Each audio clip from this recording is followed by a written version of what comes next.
Hello सम्पूर्णलाई नमस्कार, good morning DXN. र मलाई चाहिँ यो इभेन्टहरू प्रोग्रामहरू डिएक्सनको आउँदाखेरि चाहिँ एउटै कुरा के लाग्छ भन्दाखेरि डिएक्सन गर्नु हुँदैन।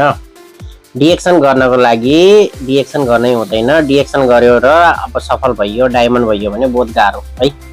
मैले भन्न खोजेको के हो भन्दाखेरि अब प्रोग्राममा जानु पर्यो, मिटिङ एटेन्ड गर्नु पर्यो, अनि मिटिङ एटेन्ड गरेपछि धेरै कुराहरू सिकिन्छ। सिकेपछि चाहिँ पैसा कमाउने बोनस सिकिन्छ, अनि त्यसपछि पैसा झन् डेभलप गर्न मन लाग्छ, टिम डेभलप गर्न मन लाग्छ, अनि टिम डेभलप गरिसकेपछि इन्कम बढ्छ। इन्कम बढ्यो भने फेरि प्रोग्राम जानु पर्यो, स्टेजमा जानु पर्यो, बोल्नु पर्यो, फेरि अरू व्यक्तिहरूलाई भन्नु पर्यो, अरू मान्छेहरूलाई डिएक्सनको प्रोडक्टहरूको नलेज दिनु पर्यो, हेल्थ अवेरनेस फैलाउनु पर्यो, स्वास्थ्य सम्बन्धी उहाँहरूलाई कुरा दिनु पर्यो, फेरि मार्केटिङ प्लान, डायमन्डसम्मको पैसा, बोनस, इन्कमहरू देखाउनु पर्यो, मिटिङमा जानु पर्यो, फेरि त्यहाँ मान सम्मान सर्टिफिकेटहरू, डिएक्सनको पिनहरूदेखि लिएर हरेक कुराहरू, यो टाई सुट लगाऊ गर्मीमा अब के गर्ने बाध्यताले लगाउनु परेछ।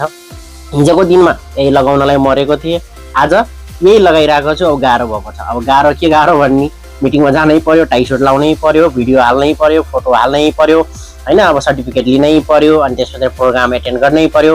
एटिएम गर्दा 2 लाख कमाइरहेको 3 लाख कमाउन मन लाग्ने, 4 लाखको बोनस इन्कम देखेपछि झन् 5 लाख कमाउन मन लाग्ने, सिस्टमलाई डेभलप गर्न मन लाग्ने, डायमन्डदेखि डबल डायमन्ड जान मन लाग्ने, डबल डायमन्डलाई क्राउन एम्बेसडर जान मन लाग्ने हैन।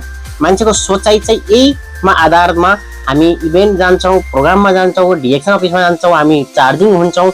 हाम्रो जब यो सिस्टम डेभलप हुन्छ अटोमेटिक हाम्रो डिएक्सनको बोनसको डेभलप हुन जान्छ है त। धेरैजना डिएक्सनमा सफल भइसक्नु भएको छ र डिएक्सनले चाहिँ धेरै कुराहरू दिइसकेको छ। हामीहरू पैसा कमाउँदैनौँ, हामीसँग समय छैन, यो छैन, पैसा छैन भनेर मान्छे रोइरहेका छन्, तर डिएक्सनका पैसा चाहिँ आएको आइ भएर कहाँ फालौँ भन्ने भइरहेको छ कि है। डबल डायमन्ड चाहिँ पैसा आइरहेको छ, क्राउन एम्बेसडर पैसा आइरहेको छ। अब यसलाई इन्भेस्ट गर्ने कहाँ, इन्भेस्ट गर्ने ठाउँै भइरहेको छैन। अब फेरि प्रोडक्ट खायो, 100 पोइन्टको प्रोडक्ट खायो, अर्को महिना लाख 2 लाख होइन। अब युरो अथवा नेपाली भनौँ पैसा आइरहेको छ सबैजनाको, युरोको युरो, नेपालीको नेपाली, इन्डियनको इन्डियन, मिडल इस्टको मिडल इस्ट। अब डिएक्सन गर्ने व्यक्तिहरूको चाहिँ पैसा आएको छ कहाँ हालौँ भन्ने भएको छ। तर नेपाली अब हामी जुन भनौँ अथवा अरू व्यक्तिहरू भनौँ काम छैन, पैसा छैन भन्ने व्यक्तिहरूलाई त्यही सोचेर नै पैसा छैन भनेर चाहिँ मरिरहेको छ होइन। तर त्यस्तो कुराहरू सिकेर अब आइरहेको छु भने अब डिएक्सन गर्ने या नगर्ने त्यो त आफ्नो सोचमा भर पर्छ। तर आई होप आई एम डिएक्सन है। म चाहिँ डिएक्सन गर्छु। जतिसुकै गर्मी भयो भने, जतिसुकै पानी परे पनि, जतिसुकै हावाहुरी आए पनि म डिएक्सन गर्ने हो। Thank you so much for डिएक्सन for Barcelona Spain. Muchísimas gracias. Vida holística, salud. Thank you so much.